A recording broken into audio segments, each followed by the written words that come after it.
कि गंगा जी कई देत पर उतारी हो कि गंगा जी नाही ले माता तोहरी अंगूठिया हो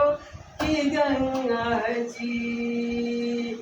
कठवत भरी पानी याली आई भयो कि गंगा जी धोई धोई चरनिया माथे चढ़ाई भयो कि गंगा जी अरे एक बेरी आवत मोरी झोपड़ी या हो कि भगवान जी अरे पावन होती हम अरे नगरिया हो कि गंगा जी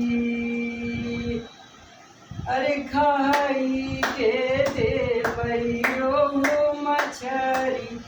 या हो कि गंगा जी ओढ़ही के देवई महाजालिया हो कि गंगा